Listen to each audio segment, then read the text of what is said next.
Hi everyone, my name is Tamanna Chaudhary. Welcome back to my YouTube channel. I am a physics educator on Unacademy for NEET UG और ये जो class है it is a part of this amazing task जो मैंने अपने students को दिया है बिफोर 2022 बिगिंस। तो तुम लोगों को आज पूरे के पूरे दिन में ये 10 YouTube वीडियोस देखनी है। ये 10 YouTube वीडियोस कोई भी रैंडम टॉपिक्स के ऊपर नहीं है, ये ऐसे 10 YouTube वीडियोस ऐसे 10 मैकेनिक्स के टॉपिक्स के ऊपर हैं जो एक चैप्टर के विद रिस्पेक्ट टू सबसे ज़्यादा इंपॉर्टेंस रखता है। तो अगर तुम इन 10 के 10 यूट्यूब वीडियोस को देख लेते हो तो यू कैन से कि तुमने मैकेनिक्स बड़े अच्छे से रिवाइज कर ले, और तुमने रिवाइज किया है with the help of concept, तुमने रिवाइज किया है with the help of questions. तो अभी तुम रिवाइज करोगे या फिर कवर करोगे, ऑब्वियसली बात है that is going to depend on your prior preparation. अगर मान लो तुमने कोई टॉपिक पहले ऑलरेडी करा हुआ है तो ये तुम्हारा रिवीजन हो गया। अगर तुमने वो टॉपिक पहले नहीं किया हुआ था तो इन क्लासेस से तुम्हारी कवरेज होगी। But guys this is the task that I am giving you, ठीक है। मैंने जितना सोचा था उससे ज़्यादा टाइम लग रहा है इन यूट्यूब वीडियोज़ को बनाने में, but whatsoever we have decided something and we are going to do that. We have decided कि 31st ऑफ दिसंबर को 10 वीडियोज़ आएंगे, तो 31st ऑफ दिसंबर को 10 वीडियोज़ आएंगे और तुम लोग 10 वीडियोज़ देखोगे, ठीक है।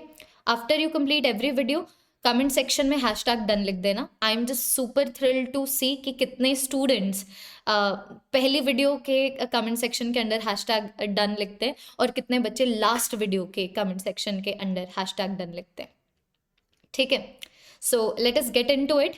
तो ये वाली जो वीडियो है it is going to be on oblique projectile motion, ठीक है। बहुत ही ज़्यादा प्यारा सा टॉपिक है, बहुत प्यारे तरीके से समझाऊंगी और तुम्हारे अंदर जितना भी घबराहट आती है ये टॉपिक का नाम सुन के, बिकॉज स्टूडेंट्स थिंक कि ये जो टॉपिक है इसके अंदर बहुत सारे फॉर्मूलाज हैं, ऐसा बिल्कुल भी नहीं है। So just allow me 30 minutes and you will be done with the oblique projectile motion, और तुम्हें पता लगेगा कि ऑब्लिक प्रोजेक्टाइल मोशन को में एक्सपर्ट होने के लिए v is equal to u plus a t, v square minus u square is equal to 2as and s is equal to u t plus half a t square से ज़्यादा तुम्हें किसी equation की requirement नहीं है, ठीक है।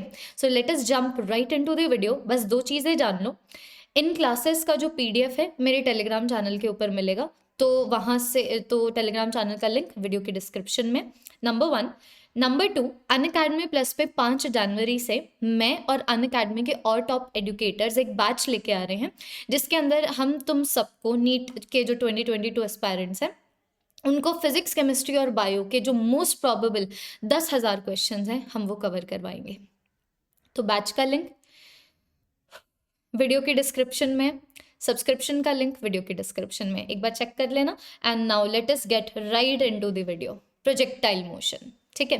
तो प्रोजेक्टाइल और का मतलब क्या है पहले ये समझो। प्रोजेक्टाइल का मतलब है कोई भी ऐसी बॉडी जिसको फेंका है।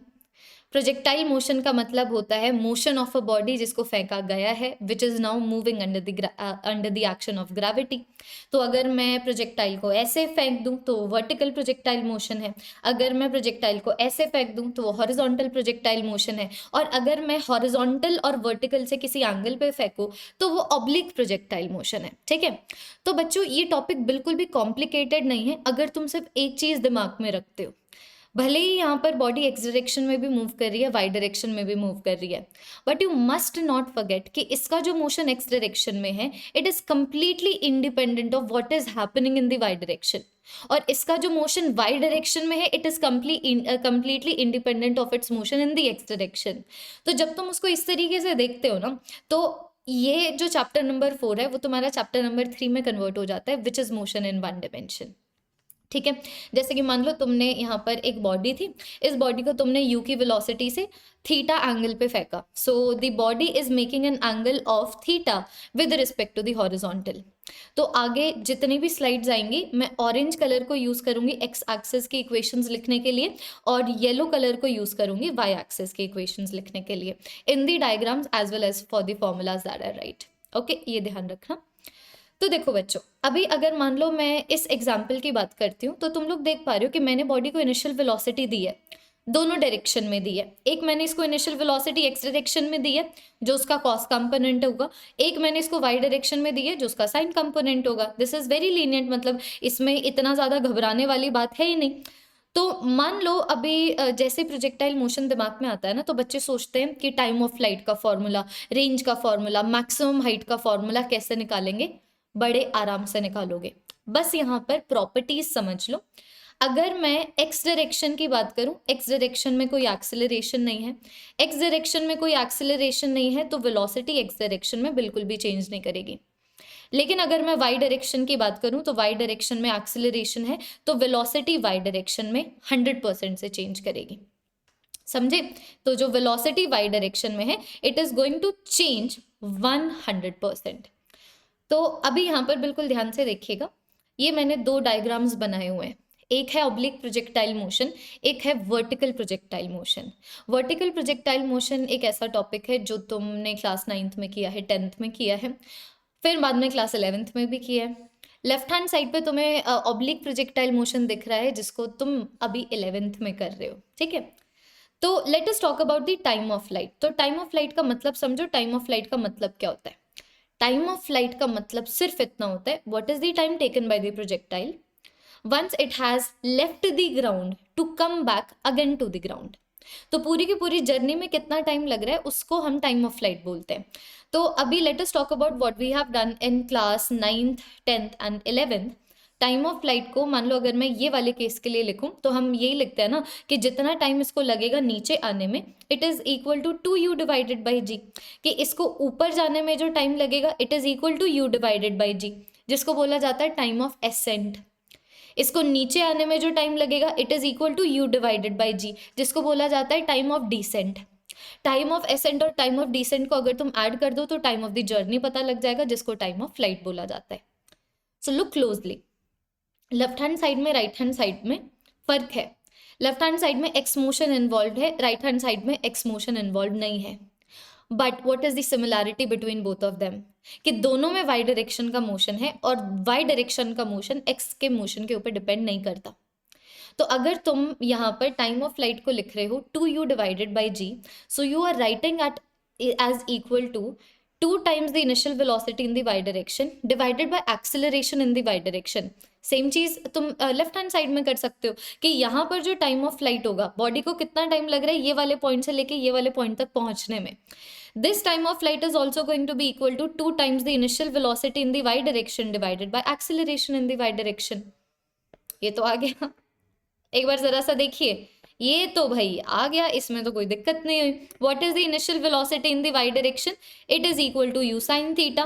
What is the acceleration in the Y direction, it is the gravitational acceleration. उसी तरीके से मान लो अगर मैं यहाँ पर मैक्सिमम हाइट की बात करूँ, ठीक है, तो मैक्सिमम हाइट हम यहाँ पर क्या लिखते हैं, मैक्सिमम हाइट की वैल्यू लिखते हैं is equal to u square divided by 2 times of g. So what is u, initial velocity in the Y direction, किस वेलोसिटी से बॉडी ग्राउंड को लीव कर रही है in the Y direction. What is g, g is the acceleration in the Y direction. तो जो चीज तुम लोगों ने 9th क्लास में की, 10th क्लास में की, अब वो 11th क्लास में ऑब्लिक प्रोजेक्टाइल मोशन में कर दो, कि जो मैक्सिमम डिस्प्लेसमेंट वाई डायरेक्शन में शो होगा, जिसको हम लोग मैक्सिमम हाइट भी बोलते हैं, तो इस मैक्सिमम हाइट की वैल्यू कितनी आ जाएगी, it is going to be equal to initial velocity in the Y direction का square divided by 2 times the acceleration in the Y direction. तो ये देखो, ये तुम्हारे पास इक्वेशन आ गई मैक्सिमम हाइट की। अभी उसी तरीके से मान लो अगर मैं रेंज की इक्वेशन निकालूं, ठीक है, रेंज क्या होता है, रेंज का मतलब होता है कि बॉडी जब ग्राउंड से उठती है और फिर दोबारा से ग्राउंड को हिट करती है, what is the horizontal distance covered by it. So dude, there is no acceleration in the x direction. So if there is no acceleration in the x direction, velocity x direction में change नहीं हो रही है, तो I can simply say that the distance traveled in the x direction in t time is t time multiplied by the velocity in the x direction। तो तुम्हारे पास आया नहीं, रेंज की वैल्यू आ जाएगी तुम्हारे पास time of flight multiplied by u cos of theta. तो ये वाली वैल्यू आ गई तुम्हारे पास 2 times of u sine theta multiplied by u cos theta divided by g, जिसको तुम लोग ऐसे भी लिख सकते हो जिसको तुम लोग ऐसे भी लिख सकते हो u square sine 2 theta divided by g by applying trigonometry. तो ये सारी चीजें तो उनमें से आ रही है, उन चीजों में से आ रही है जो चीज तुम ऑलरेडी पढ़ चुके हो, है कि नहीं। अभी हम इन चीजों को समझते हैं। ठीक है, ये जो हमने डिस्कस किया है, let us try to understand it with the help of various examples. मानो ये प्रोजेक्टाइल मोशन हो रहा है, ध्यान से देख लो। तो बॉडी एक्स डायरेक्शन में भी मोशन शो कर रही है, वाई डायरेक्शन में भी मोशन शो कर रही है। तो मान लो मैं तुमसे पूछूं what is the height, what is the height covered by the projectile in the y direction after t time, या मैं तुमसे ये पूछ सकती हूँ that after t time how high is the projectile from the ground। तो मान लो मैं तुम्हें मान लो, समझ लो कि यहाँ पर जो बॉडी टी टाइम के ऊपर यहाँ पर आ गई, तो तुम्हें कौन सी हाइट निकालनी है? तुम्हें ये वाली हाइट निकालनी है ना, निकाल लो। Displacement in the Y direction is going to be equal to u by t plus half a by t square. ये तुम्हारी जनरल इक्वेशन है जिसको बहुत टाइम से करते आ रहे हो।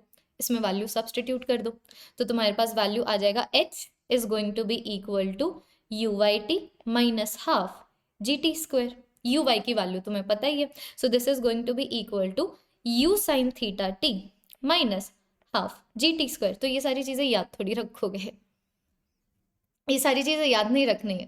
इनको याद रखना will be very similar to कि अलग अलग जो तुम्हारे पास डिमेंशनल क्वांटिटीज़ है, फिजिकल क्वांटिटीज़ है, उनके डिमेंशंस को याद करना।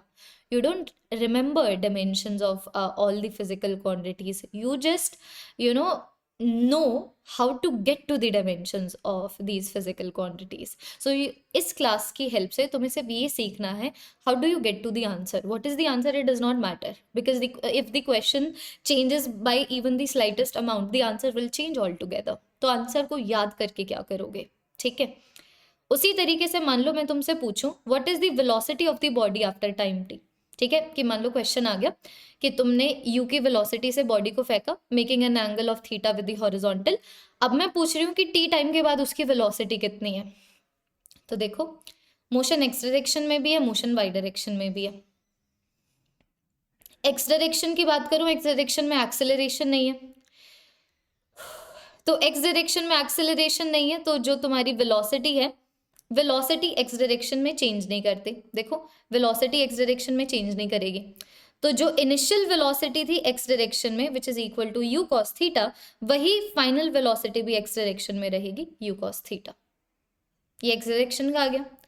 वाई डायरेक्शन की बात करूं तो वही वाई डायरेक्शन में तो एक्सेलरेशन है। बॉडी की इनिशियल वेलोसिटी ऊपर की डायरेक्शन में यू साइन थीटा है, ग्रेविटेशनल एक्सेलरेशन नीचे की डायरेक्शन में लग रहा है, तो ऑब्वियस सी बात है v y is going to be given by u sine theta minus g t. v is equal to u plus a t से आ गया। इनिशियल वेलोसिटी ऊपर की डायरेक्शन में पॉजिटिव ले लिया, एक्सेलरेशन नीचे की डायरेक्शन में नेगेटिव ले लिया, तो ये वाली वैल्यू कितनी आ गई, you sine theta minus g T. हो गया क्वेश्चन सॉल्व। देखो हो गया क्वेश्चन सॉल्व कि टी टाइम के ऊपर मान लो बॉडी यहाँ पर है, तो अभी इस बॉडी के पास दो वेलोसिटीज हैं, एक तो एक्स डायरेक्शन में इतनी, ठीक है, और एक वाई डायरेक्शन में इतनी। सो इस प्रोजेक्टाइल के पास दो वेलोसिटीज हैं जो एक दूसरे से परपेंडिकुलर है, तो नेट वेलोसिटी निकालने के लिए ऑब्वियस सी बात है तुम इनका क्या करोगे, इनके ऊपर पाइथागोरस थ्योरम लगा दोगे। तो नेट वेलोसिटी की वैल्यू कितनी आ गई, under root of u cos theta का square plus u sine theta minus g t का स्क्वायर। Done and dusted. उसी तरीके से बच्चों बिल्कुल ध्यान देना, तुम लोगों से ना यहाँ पर एंगल भी पूछा जाता है, ठीक है, तुमसे यहाँ पर एंगल पूछा जाएगा कि तुमने बॉडी को u की वेलोसिटी से प्रोजेक्ट करा making an angle of theta with the horizontal. अब तुमसे पूछा जाएगा कि टी टाइम के बाद मान लो बॉडी की वेलोसिटी इस तरीके से v है, सो टी टाइम के बाद what is the angle made by the projectiles velocity with the horizontal. मान लो तुमसे बीटा की वैल्यू पूछ ली, बीटा की वैल्यू पूछ ली, ध्यान से देखना, बीटा की वैल्यू पूछ ली, यहाँ पर body time is equal to 0 पे है, यहाँ पर body time is equal to t पे है, दिक्कत अब भी नहीं है, ठीक है, कि देखो एक्सेलरेशन एक्स डायरेक्शन में है नहीं, तो अगर इनिशियल वेलोसिटी एक्स डायरेक्शन में यू कॉस थीटा थी तो कोई दिक्कत नहीं है, बाद में भी यू कॉस थीटा ही रहनी है। इनिशियल वेलोसिटी वाई डायरेक्शन में ऊपर है which is equal to u sine theta, acceleration y direction में नीचे है which is the gravitational acceleration. तो अगर पहले उसकी initial velocity u sine theta थी तो बाद में क्या हो जाती है, बाद में हो जाती है वो you sine theta minus g T, अभी डिस्कस हमने करा है। तो तुम बीटा नहीं लिख सकते, क्या बात कर रहे हो, तुम बीटा नहीं लिख सकते, ध्यान से देखना, this is v, this is Vx and this is Vy। यहां पर ये वाला जो एंगल है ये बीटा है, तो लिखिए tan बीटा की वैल्यू कितनी आ गई, tan बीटा की वैल्यू आ गई Vy बाई Vx, बीटा ही निकालना था। तो ये वाली वैल्यू आ गई तुम्हारे पास u sin theta minus GT divided by u cos theta. Do not memorise the end result. ऐसे तो हजारों एंड रिजल्ट हो सकते हैं, क्या क्या मेमोराइज करोगे। बस ये देखो आंसर आ कैसे रहा है। उसी तरीके से मान लो मैं अब तुमसे पूछ लूं what is going to be the momentum of the body after t time. तो यार अगर तुम velocity at after t time निकाल सकते हो तो तुम मोमेंटम एट टी टाइम भी निकाल सकते हो। कि देखो एक्सेलरेशन एक्स डायरेक्शन में तो है नहीं, ठीक है। तो अगर पहले एक्स डायरेक्शन में इतनी वेलोसिटी थी, बाद में भी एक्स डायरेक्शन में उतनी ही वेलोसिटी रहेगी, ठीक है। वाई डायरेक्शन की बात करूं तो वाई डायरेक्शन में ग्रेविटेशनल एक्सेलरेशन नीचे है and initial velocity in the Y direction ऊपर है, which is equal to u sine theta. तो तुम्हारे पास आ गया v y is going to be equal to u sine theta minus g t. तो ये आ गया तुम्हारे पास u sine theta minus g t, तीसरी बार रिपीट हो रहा है अभी। So you know how to calculate the velocity at t time. तो अगर तुम्हारे पास वेलोसिटी एट टी टाइम आ गया इस तरीके से पाइथागोरस थ्योरम की हेल्प से, then I am very sure कि अगर तुम इसको मास से मल्टीप्लाई कर दो तो तुम्हारे पास मोमेंटम एट टी टाइम भी आ जाएगा। देयर इज द डिफिकल्टी, क्या क्या मेमोराइज करोगे, कुछ मेमोराइज करने वाली बात नहीं।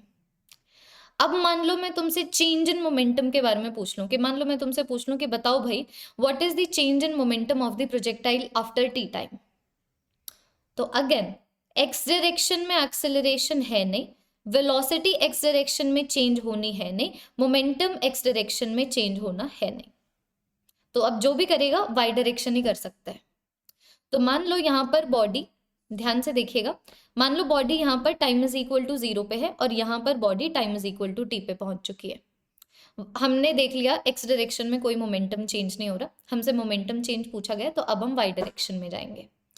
तो वाई डायरेक्शन में इनिशियल वेलोसिटी तुम्हारे पास यू साइन थीटा थी, टी टाइम के बाद वेलोसिटी कितनी हो जाएगी, you sine theta minus g T. So what will be the change in the momentum in the y direction? It is mass multiplied by change in the velocity in the y direction. What is the change in the velocity in the y direction? It is the final velocity in the y direction minus the initial velocity in the y direction. Sign conventions का ध्यान देना। तो ये आ गया तुम्हारे पास u sin theta minus g T, ये वाली वैल्यू आ गई तुम्हारे पास u sin थीटा। आ गया। तो अभी लिख दो कि भाई जो चेंज इन मोमेंटम प्रोजेक्टाइल का होगा it is going to be कितना change in momentum X direction में है आई कैप प्लस कितना change in momentum Y direction में है जे कैप। तो ये वाली वैल्यू तुम्हारे पास कितनी आ जाएगी, ये वाली वैल्यू आ जाएगी तुम्हारे पास -2, एक minute, sorry, this is going to be equal to -mgt for this particular question. इस पर्टिकुलर क्वेश्चन के लिए this is going to give you the value, this is going to give you the value. J cap लगा दो क्योंकि सिर्फ Y direction में। इस concept को रिपीट होता देखो दो क्वेश्चंस की हेल्प से। मान लो अब की बार मैं तुमसे पूछ रही हूँ कि what is the change in momentum of the projectile एक बार जब वो ग्राउंड से उठ के मैक्सिमम हाइट तक चली जाती है। तो अगेन एक्स डायरेक्शन में एक्सेलरेशन है नहीं, एक्स डायरेक्शन में वेलोसिटी चेंज होगी नहीं, एक्स डायरेक्शन में मोमेंटम चेंज होगा नहीं। तो जो कुछ भी कर रहा है यहाँ पर सिर्फ वाई डायरेक्शन कर रहा है। अभी ये तुम्हारे पास इनिशियल पॉइंट है, ये तुम्हारे पास फाइनल पॉइंट है। फाइनल पॉइंट पे there is no velocity in the Y direction, so I can write ना कि जो तुम्हारे पास चेंज इन वेलोसिटी होगा वाई डायरेक्शन में it is the final velocity in the Y direction minus the initial velocity in the Y direction. Vectors हैं, ध्यान देना, साइन भी आना चाहिए, मैग्नीट्यूड भी आना चाहिए। तो ये आ गया 0 minus u sine theta, answer कितना आ गया minus u sine theta j cap. So what will be the change in the momentum in the Y direction, minus mu sine theta j cap. उसी तरीके से मानो मैं तुम्हें बोलूं what is the change in momentum of the projectile when the body just hits the ground, तो body जब तुरंत ग्राउंड को हिट कर रही है तब तुम्हारे पास चेंज इन मोमेंटम क्या है। So basically this is your initial position, this is your final position. देखो कहानी बिल्कुल सेम सुना रही हूँ तुम लोगों को। एक्स डायरेक्शन में एक्सेलरेशन है नहीं, एक्स डायरेक्शन में वेलोसिटी चेंज होनी है नहीं, एक्स डायरेक्शन में मोमेंटम चेंज होना है नहीं। वाई डायरेक्शन की अभी अगर हम बात करें तो ये हम सिंपल काइनेमैटिक्स काफ़ी टाइम से करते आ रहे हैं कि जिस वेलोसिटी से बॉडी ग्राउंड से उठेगी वाई डायरेक्शन में, उसी वेलोसिटी से वो ग्राउंड को हिट भी करेगी वाई डायरेक्शन में ग्राउंड को, है ना। तो यहाँ पर बॉडी उठ रही है यू साइन थीटा से, तो वो यू साइन थीटा से गिरनी भी चाहिए, ठीक है। अगर वो यू साइन थीटा से ग्राउंड से उठ रही है तो वो यू साइन थीटा से ग्राउंड को हिट भी करनी चाहिए। बाकी जो तुम्हारे पास एक्स डायरेक्शन में जो वेलोसिटी है, एक्स डायरेक्शन में जो वेलोसिटी है अनचेंज रहेगी। So look closely. This is the vector of the initial velocity. This is the vector of the final velocity. Both of them have same rectangular components. कि अगर मैं इसकी बात करूं तो वो इन दोनों के पाइथागोरस से आता है, अगर मैं इसकी बात करूं तो वो इन दोनों के पाइथागोरस से आता है। इसका मतलब आई कैन से कि बॉडी जिस वेलोसिटी से ग्राउंड से उठ रही है ऑब्लिकली, उसी वेलोसिटी से वो ग्राउंड को हिट भी कर रही है obliquely, making the same angle with the horizontal. कि मान लो अगर यहाँ पर उसने हॉरिजॉन्टल से ऐसे थीटा एंगल बनाया था, यहाँ पर भी वो हॉरिजॉन्टल से ऐसे थीटा एंगल बनाएगा। So now let us talk about the change in momentum in the Y direction. So change in the velocity in the y direction is the final velocity in the y direction minus the initial velocity in the y direction. तो बच्चों ये वाली value होगी तुम्हारे पास minus u sine theta j cap. ध्यान से देखो नेगेटिव की डायरेक्शन है ना, दैट इज द रीजन ये नेगेटिव में कर दिया मैंने, जे कैप अभी नहीं लगाती हूँ। उसी तरीके से जो इनिशियल वेलोसिटी है, इनिशियल वेलोसिटी आ गई तुम्हारे पास यू साइन थीटा। आंसर कितना आया? -2 you sine theta. So what is going to be the change in momentum in the y direction? -2 mu sine of theta. This is how we do it. कौन सा part difficult लग रहा है? Sign conventions difficult लगने नहीं चाहिए। एक question के लिए कोई भी साइन कन्वेंशन फिक्स कर लो कि भाई ये क्वेश्चन है, ऊपर को पॉजिटिव लेने वाले हैं, नीचे को नेगेटिव लेने वाले हैं। That is it, go forward. I am hoping class के दौरान कोई बच्चा नोट्स नहीं बना रहा है, उस स्पीड से नहीं चल रहे हम। हमें ये टॉपिक 3 घंटे में ख़त्म नहीं करना है, ठीक है। चल और बात करते हैं अब। Now let us talk about some facts of the projectile motion, ठीक है। अगर तुम लोगों को याद हो तो मैंने तुम लोगों को ये बोला था, range is the distance covered in the x direction in the time which is time of flight. So it is going to be time of flight multiplied by initial velocity in the x direction. तो ये आ गया तुम्हारे पास 2u sine theta divided by g multiplied by u cos theta, यही होता है।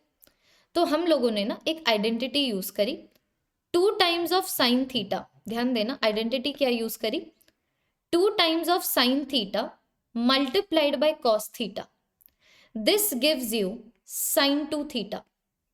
तो मेरे पास ये फॉर्मूला मॉडिफाई हो जाता है u square sine 2 theta divided by जी।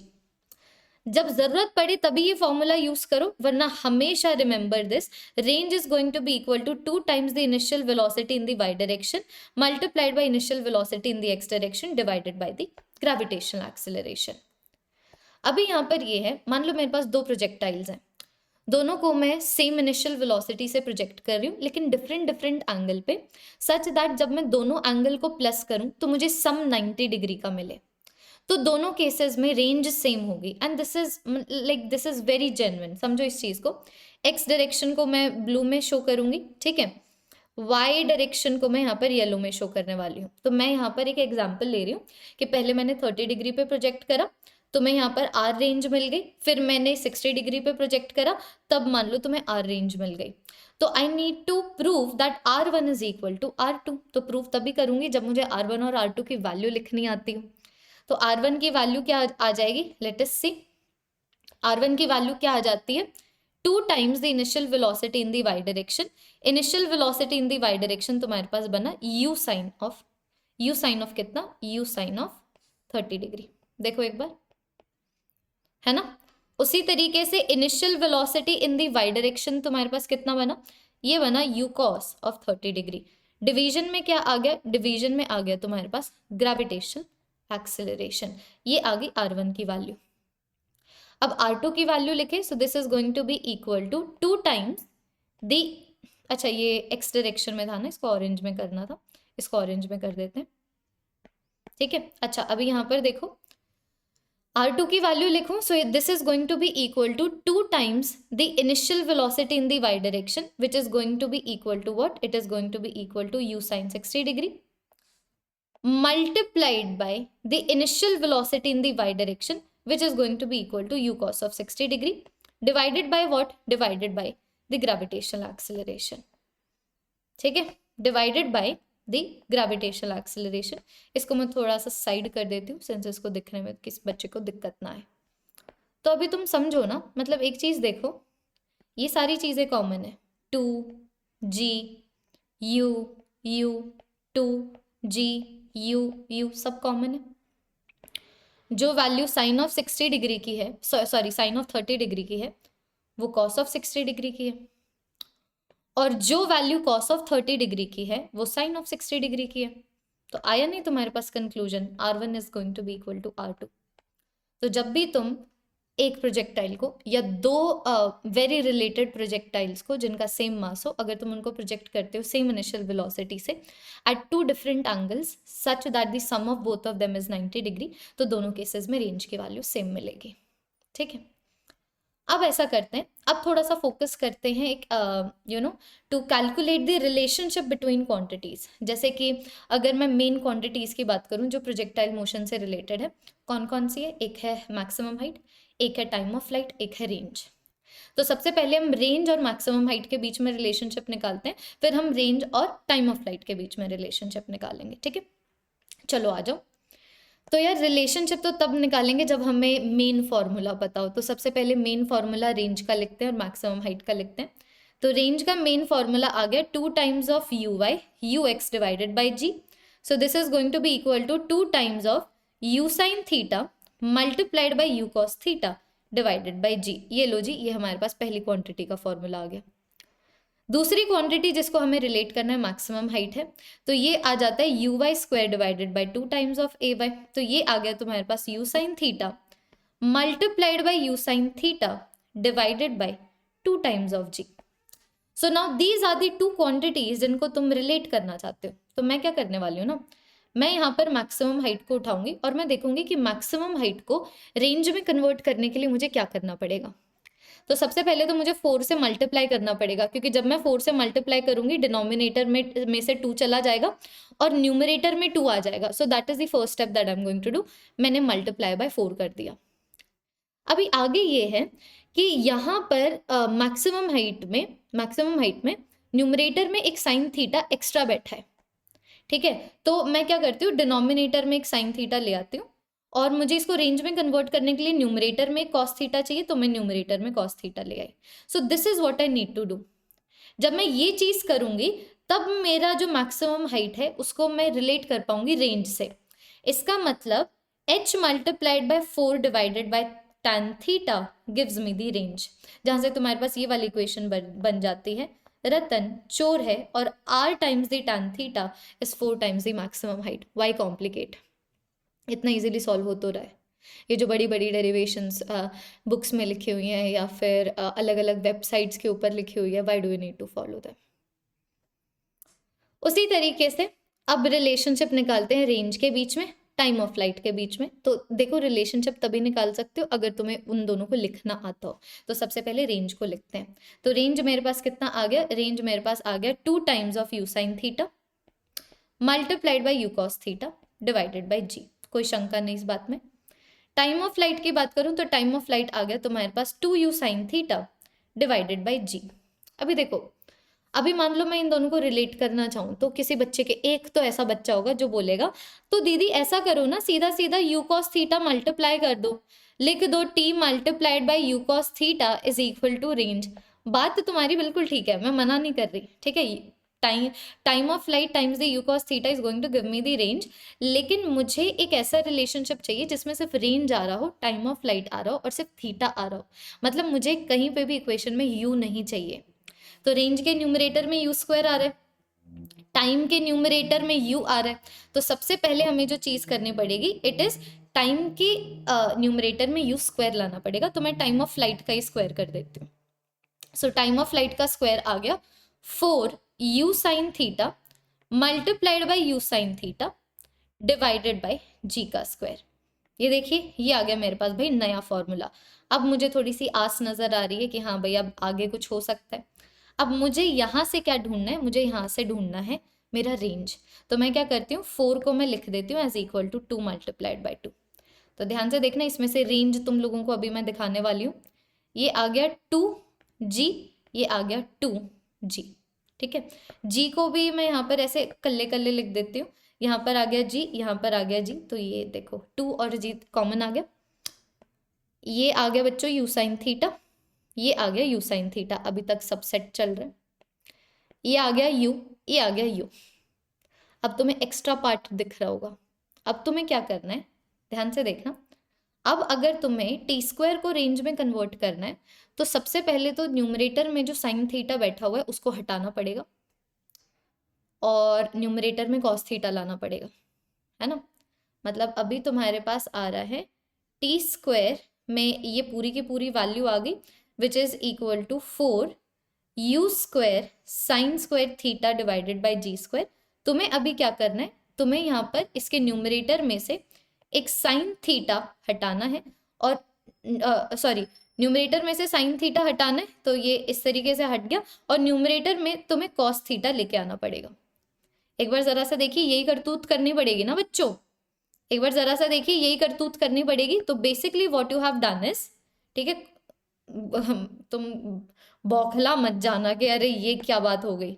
ठीक है, ये इसको मैं यहाँ पर इस तरीके से लिख देती हूँ। तो मुझे इसको रेंज में कन्वर्ट करने के लिए क्या चाहिए, मुझे ऊपर कॉस थीटा लेके आना पड़ेगा, नीचे साइन थीटा लेके आना पड़ेगा। तो तुम देख पा रहे हो साइन थीटा गयो, है ना। तो अभी बिल्कुल ध्यान से देखना, दिख रहा है, ये आ गया कॉस थीटा, ये आ गया कॉस थीटा, है ना। So as you all are able to see, तुम्हारे पास रिलेशनशिप आ रहा है g t square is equal to 2 times the R tan theta. ये आ गया रिलेशनशिप। ठीक है, अगर मान लो तुम लोगों को ये वाला अप्रोच डिफिकल्ट लग रहा है ना, that you are not able to see what I am doing, then what you can do is simply divide both the equations. ये टी स्क्वायर की वैल्यू कितनी आ गई थी, 4 square sine square theta divided by g square, यही आया था। Range को टी स्क्वायर से डिवाइड कर दो। ठीक है, जब तुम इसको डिवाइड करोगे तुम्हारे पास आ जाएगा g divided by 2 times of tan theta. करके देख लो, ये आ गया रिलेशनशिप बिटवीन देम। फटाफट से प्रीवियस ईयर क्वेश्चंस करके इसको निपटा देते हैं। This is the concept of the projectile motion. It is not difficult if you don't do it in a difficult way. Easy तरीके से करो, v is equal to u plus a t से करो, जनरल इक्वेशंस की help से करो, सारी चीजें बन जानी है। क्वेश्चन देखो, क्वेश्चन ये है, एक जगह अर्थ है, दूसरी जगह पृथ्वी है, दूसरी जगह कोई और प्लैनेट है। तुमने अर्थ के ऊपर थीटा एंगल पे 5 मीटर पर सेकेंड से एक बॉडी को प्रोजेक्ट किया। फिर प्लैनेट के ऊपर तुमने 3 मीटर पर सेकेंड से सेम बॉडी को सेम एंगल पे तुमने प्रोजेक्ट किया। दोनों सेम तरीके की ट्रेजेक्ट्री दिखा रहे हैं। इसका मतलब क्या, दोनों का रेंज सेम है, दोनों की मैक्सिमम हाइट सेम है, कुछ भी बोल सकते हो। ठीक है, so what is going to be the gravitational acceleration on the planet. तो मैं मैक्सिमम हाइट लेके चल रही हूँ कि मान लो भाई दोनों की जो मैक्सिमम हाइट है वो सेम है। तो मेरे पास आ जाएगा कि 5 का square multiplied by sine square theta divided by 2 times of GE is going to be equal to 3 का square multiplied by sine square theta divided by 2 times of GP। यही होता है ना, मैक्सिमम हाइट की वैल्यू कितनी होती है, maximum height की वैल्यू होती है UY square divided by 2 times of G। वही सब्सटीट्यूट करें, एक जगह अर्थ के लिए दूसरी जगह प्लैनेट के लिए, दोनों का एंगल ऑफ प्रोजेक्शन तो सेम है ही। तो तुम्हारे पास आया ना, 5 का square divided by GE is going to be equal to 3 का स्क्वायर डिवाइडेड बाय GP। यहाँ से तुम्हारे पास आंसर आ जाएगा। Done and dusted. नेक्स्ट, ये वाले पॉइंट पे वेलोसिटी दी हुई है, ये वाले पॉइंट पे वेलोसिटी है 2i कैप, मतलब यहाँ पर 2 आ गया, 3j कैप मतलब यहाँ पर 3 आ गया। तो ऑब्वियस सी बात है यहाँ पर भी 2 रहेगा, यहाँ पर 3 आ जाएगा, तो इस पॉइंट पे वेलोसिटी कितनी हुई 2i cap minus 3j cap. Next, अगर हॉरिजॉन्टल रेंज और मैक्सिमम हाइट सेम है तो एंगल ऑफ प्रोजेक्शन कितना होगा? तो अभी हमने देखा है r tan theta is equal to 4 times the maximum height. अगर दोनों सेम है तो tan theta is going to be 4, theta is going to be tan inverse of 4। Next देखो कैसे क्वेश्चन हो रहे हैं। मैक्सिमम रेंज कितनी होगी अगर तुमने इतनी वेलोसिटी से बॉडी को फेंका है? तो देखो रेंज क्या होती है, रेंज होती है 2 times of ux uy divided by g। तो ऑब्वियस सी बात है मैक्सिमम रेंज तुम्हें कब मिलती है? मैक्सिमम रेंज तुम्हें मिलती है जब तुम थीटा की वैल्यू को 45 डिग्री ले लेते हो। तो मैक्सिमम रेंज की वैल्यू कितनी आ गई? मैक्सिमम रेंज की वैल्यू आ गई 2 टाइम्स मैक्सिमम रेंज की वैल्यू तुम्हारे पास आ गई u square divided by g, या फिर ऐसे बोल सकते हो 2 multiplied by u sine of 45 degree multiplied by u cos of 45 degree divided by g. U की वैल्यू गिवन है। नेक्स्ट, अगर तुमने एक प्रोजेक्टाइल को 45 डिग्री पे फायर किया है तो जब वो मैक्सिमम हाइट पे पहुंच जाती है what is the elevation angle? बहुत प्यारा क्वेश्चन है। तो देखो what is the question. Question तुम्हारे पास ये है, तुमने बॉडी को यहाँ पर मान लो प्रोजेक्ट कर दिया u की वेलोसिटी से at an angle of 45 degree. तो ऑब्वियसली बात है वो इस तरीके का एक प्रोजेक्टाइल मोशन शो करेगी, इस तरीके की ट्रेजेक्टरी शो करेगी। तो क्वेश्चन ये है कि जब वो मैक्सिमम हाइट के ऊपर है ना तो ये वाला एलिवेशन एंगल कितना है? ध्यान से देखो कि जब तुम बॉटम से देख रहे हो तो ये वाला एलिवेशन एंगल तुम लोगों को कितना देखने को मिल रहा है, इसकी वैल्यू पूछी हुई है। तो यार इसकी वैल्यू तो मैं तभी निकाल सकती हूँ अगर मेरे पास ये वाला ट्राइंगल है, ये बड़ा बेसिक सा है। तो मैं tan थीटा को लिखना चाहूंगी as equal to opposite which is the maximum height divided by the base which is basically range divided by 2। तो ये आ गया 2 times the maximum height divided by range. हमें तो आंसर आता हुआ दिख नहीं रहा, मतलब अभी हमें क्या करना पड़ेगा, इसको थोड़ा सा और खोलना पड़ेगा। तो we know 4 times the maximum height is equal to r tan theta. ठीक है, सो ऑब्वियस ही बात है 2 times the maximum height is going to be equal to r tan theta divided by 2। तो तुम्हारे पास आया कि नहीं आया? 2h divided by r is going to be equal to tan theta divided by 2। सिर्फ मैंने रीअरेंज करा और मैंने कुछ नहीं करा। तो ये वाली वैल्यू तुम्हारे पास कितनी आ रही है? ये वाली वैल्यू आ रही है तुम्हारे पास tan of 45 degree divided by 2। ये वाली वैल्यू आ गई 1/2।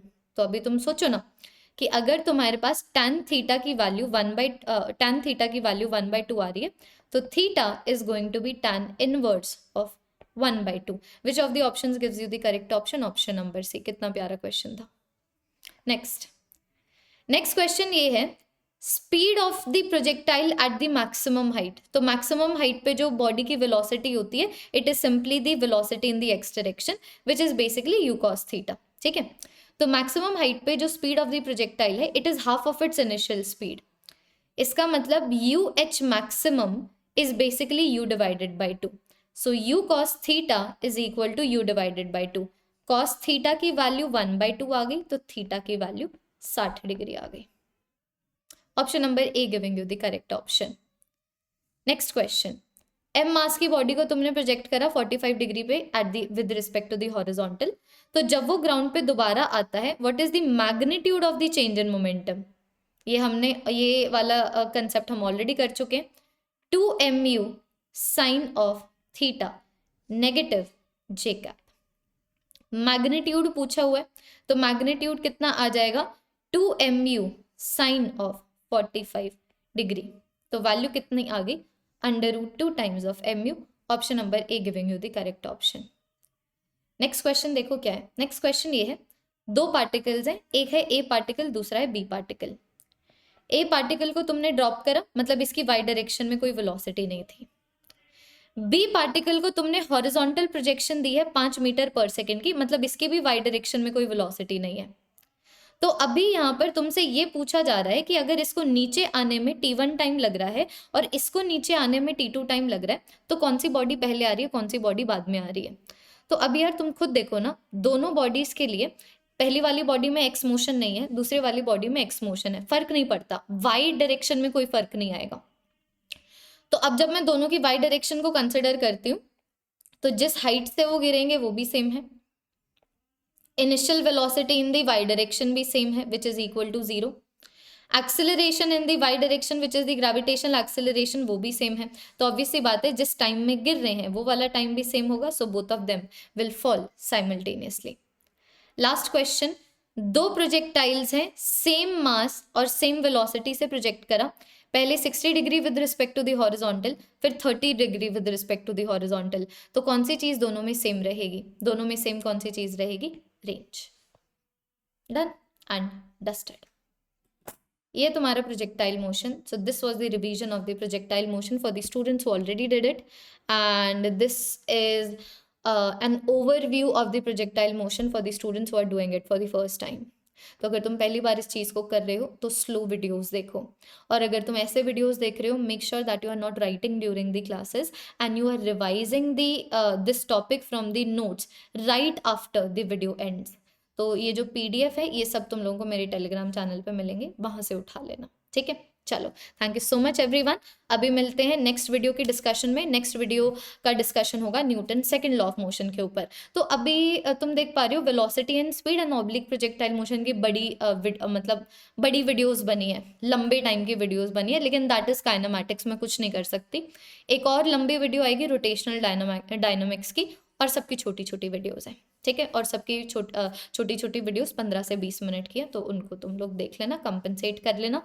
Baki whatsoever, you need to do it today before 2022 ends, and I need to do it before 2021 ends and 2022 begins. ठीक है? So this is a challenge for you as well as me. I have not slept for the entire night. I have prepared these slides. It is taking a lot time than I expected, but I will do it, and I'm hoping that you all will do it with me. So अगर ये video तुमने पूरी की पूरी देखी है, comment section में #done लिख देना, और थोड़ा सा भी रेस्ट लो, और फिर बाद में नेक्स्ट वीडियो देखो Newton second law of motion के ऊपर। Thank you so much everyone, bye bye.